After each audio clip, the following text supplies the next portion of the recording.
Welcome back to my channel. আমি সুতপা আবারও চলে এসেছি। তোমরা কেমন আছো? নিশ্চয়ই ভালো আছো, আমিও ভালো আছি।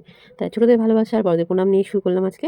তো ভিডিও তো সকাল থেকেই শুরু করি, কিন্তু ভিডিও তো যখন তখন ছাড়ি। তা সত্ত্বেও বলি যে সকাল থেকে যে চা নিয়ে শুরু করি, তোমরা তো সবাই জানো। আর প্রত্যেকটা কাজ করে রান্নাঘরে বসে চা খাই, আর মানে তোমাদের জন্য ভিডিও তুলতে থাকি।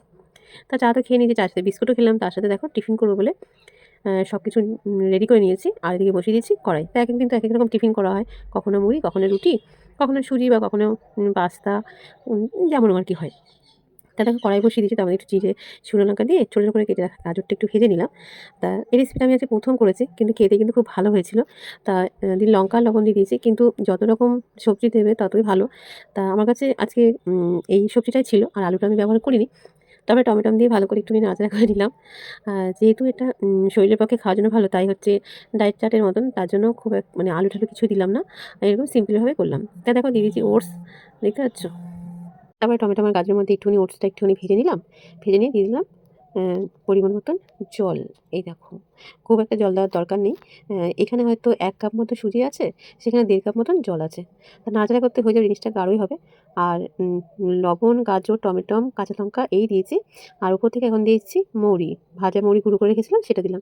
আর কিছুই দেবো না, তোমরা দিতে পারো মটরশুঁটি, তারপরে মানে আর টেস্টি হওয়ার জন্য মানে মশলা, কিন্তু আমি এরকমভাবে সিম্পলভাবে করলাম। তা দেখো হয়ে গেছে, ওপর থেকে একটুখানি ধনেপাতা দিয়ে নামিয়ে দিলাম। সকালবেলা টিফিন ওটস, কী বলে এটা, খিচুড়ি বলতে পারো, এই আর কি।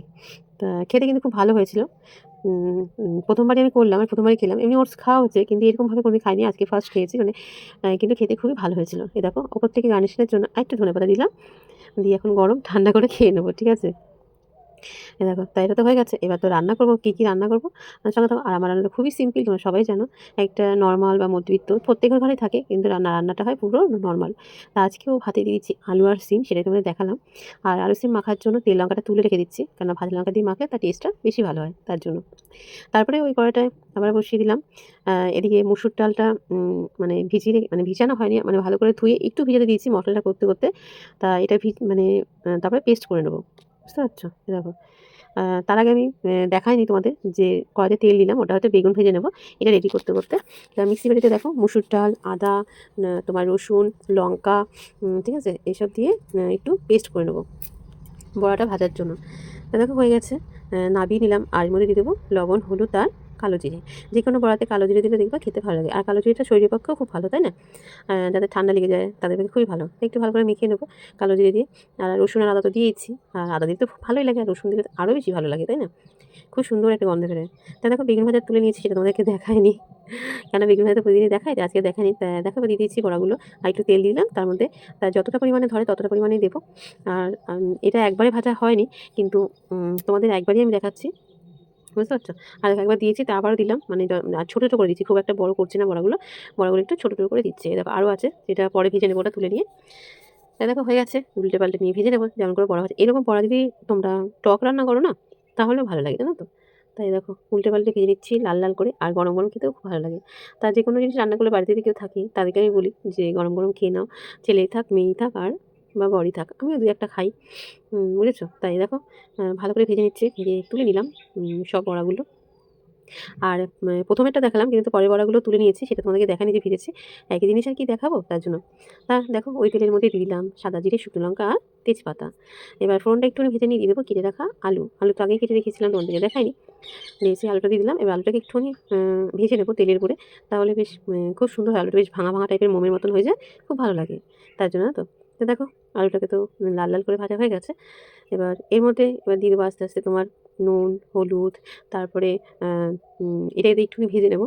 তারপরে তোমার যে মশলাগুলো পেস্ট করেছি না, মানে ডালের বাটিতে, তোমার একটু পেঁয়াজ, রসুন, আদা, তারপরে কাঁচা লঙ্কা, তারপরে তোমার একটুখানি গোটা গরম মশলা, সবগুলো একসাথে যে বাটিতে ডাল বেটেছিলাম, সেই বাটির মধ্যে এই টমেটো সব আর শুকনো লঙ্কা সব দিয়ে বেটে নেবো। আর আজকে শুকনো লঙ্কার গুঁড়ো বদলে আমি দুটো শুকনো লঙ্কা দিয়েছি, দেখতে পাচ্ছ তো? দিয়ে এটাই পেস্ট করে নেবো। তাতে বেশ সুবিধা হবে তার জন্য। এই দেখো পেস্ট হয়ে গেছে। এবার নুন হলুদ দিয়ে ভেজে রাখা আলুগুলো সবগুলো দিয়ে দিলাম। আর তারপরে দিয়ে দিলাম জিরে গুঁড়ো। যেহেতু জিরেটা দিইনি ওর মধ্যে তার জন্য দিলাম জিরে গুঁড়ো। দিয়ে এবারে আর কি যতক্ষণ না মশলার গা দিয়ে তেল ছেড়ে যায় তখন কষাও, কষাতেই থাকো, কষাতেই থাকো। আর যেকোনো রান্নাতে যত কষানো হবে তত তার টেস্ট বেশি ভালো হয়, তাই না? তাই সেরকম দেখো মশলা লেগে যাচ্ছে। মানে একটু ক্যামেরার সামনে ছিলাম না। কেননা একটা মশলা কষাতে গেলে আমার তো অনেকক্ষণ টাইম লাগে। একটা নাড়ানাড়ি কতক্ষণ দেখাবো? তার জন্য কিছুক্ষণ ছিলাম না। ঠিক আছে? তারপরে লাস্টে তোমাদের দেখাচ্ছি যে দেখো মশলার কালার চেঞ্জ হয়ে গেছে। এমনকি মশলাটা লিগে যাচ্ছে, তেল ছেড়ে দিয়েছে। এবার হচ্ছে গিয়ে দিয়ে দেবো পরিমাণ মতন জল। এই দেখো খুব আর বড়ার তরকারিতে জানো তো ঝোলটা একটু বেশি রাখতে হয় নামানোর সময়। কারণ বড়াতে জলটা মানে ঝোলটা টেনে নেয়, জিনিসটা গাঢ় হয়ে যায়, গ্রেভি হয়ে যায় তার জন্য। তা দেখো তরকারিটাতে ফুটে গেছে। এবার দিয়ে দেবো বড়া। বড়াটা সবটা দেবো না, তাও হাফটা মতো দেবো আর হাফটা একটু রেখে দেবো। কারণ অনেকটাই বড়া আছে এখানে, বুঝতে পারছো? সবাইকে দিয়ে দেবো, প্রথম পাতে খাবে বেশ ভালো লাগবে তার জন্য। তার গরম মশলা তো আমি আগেই দিয়ে দিয়েছিলাম। আলুটাও গলে গেছে। আর যেহেতু শুকনো লঙ্কা দুটো দিয়েছি মিক্সিতে, তাই কালারটা কিন্তু সেই টকটকে কালারটা আসেনি, কিন্তু কালারটা ভালো হয়েছে, বুঝতে পারছো? এবার নামিয়ে নিলাম, ওপর থেকে দিলাম একটু ধনেপাতা কুচি। দেখি কেমন হয়েছে আমার মুসুর ডালের বড়ার তরকারিটা, অবশ্যই কমেন্ট করে বলো। ঠিক আছে? দেখো নামিয়ে নিচ্ছি। তাই আজকে কী রান্না হয়েছে সেটা তোমাকে দেখাচ্ছি। দেখো মুসুর ডালের বড়ার তরকারি, তোমাদের বলো না বেগুন ভাজা করেছি, দেখায়নি যে বেগুন ভাজা আর সিম আলু ভাজা দিলাম সেটা, কলাও ভাজা দিলাম সেটা। কলাটা তোমাদেরকে আর বলিনি। আর নিয়েছি ভাত। আজকে এরকম সিম্পল রান্না আছে, তার সাথে আছে স্যালাডের শসা আর লেবু, সেটাও কেটে নিয়েছি। দেখো তাই সবাই মিলে খাওয়া দাওয়া করে নিই। আর তোমাদের বাড়িতে অন্য কাজে তো অন্য কাজ শেয়ার করতে পারি না। তারপরে চলে এলাম রাত্রেবেলা কী বলো তো, মেথি শাক নিয়ে। আমাদের বাড়িতে মেথি শাক নিয়ে আসলেই পরোটা হয়। আর শীতকালে তো মেথি শাক জানো প্রত্যেক বাড়িতে ওঠে, তা ভাজা করি কিন্তু পরোটাটা বেশি খাওয়া হয়। তাই সেটাই তোমাদের সাথে শেয়ার করছি কী করে আমি মেথি শাকের পরোটা বানাই। তা দেখো শাকটাকে ভালো করে ধুয়ে কুচিয়ে নিয়েছি। এবার শাকটাকে একটা বাটিতে দিয়ে দিলাম, তার মধ্যে দিলাম কিছুটা লঙ্কা, আর দিয়ে দিলাম পরিমাণ মতন লবণ, আর দিয়ে দেবো জল। জলটা তুমি এতটাই দেবে যে এই যে শাক সিদ্ধ হবে সেই জলেই কিন্তু আমি ময়দাটা মাখবো। এর বাইরে আমি আর জল দেবো না। তাই সেরকমভাবে তোমরা জলটা দেবে, মানে তোমাদের পরিমাণ মতন যে কতটা আটা মাখবে, তোমাদের আটা মাখতে কতটা জল লাগে। আর শাক অনুযায়ী দেবে। শাক যেহেতু যেরকম থাকে সেরকম। আমি যেমন রাতের খাবারটা খালি করবো তো, তাই সেরকমভাবে শাক নিয়েছে সেরকমভাবে আমি আটাটা মাখবো। নাহলে শাক বেশি হলে বা ময়দা বেশি হলে ভালো লাগবে না। তার জন্য তাই দেখো নিয়েছি ময়দা, তার মধ্যে দিয়ে দিলাম রসুন বাটা, তার মধ্যে দিয়ে দিলাম সিদ্ধ করা শাক, এবং লঙ্কা লবণটা দেওয়া আছে, আমি আর লবণটা দেবো না। দিয়ে দিলাম গ্রেট করা মানে পেস্ট করা হচ্ছে গিয়ে পেঁয়াজ, আর দিয়ে দিলাম একটুখানি আদা, আর দিয়ে দেবো একটুখানি সাদা তেল। এবার হচ্ছে গিয়ে আমি এটাকে একটা ডো বানিয়ে নেবো। শাকটা হালকা হালকা গরম আছে, অসুবিধা নেই, মাখতে পারবো।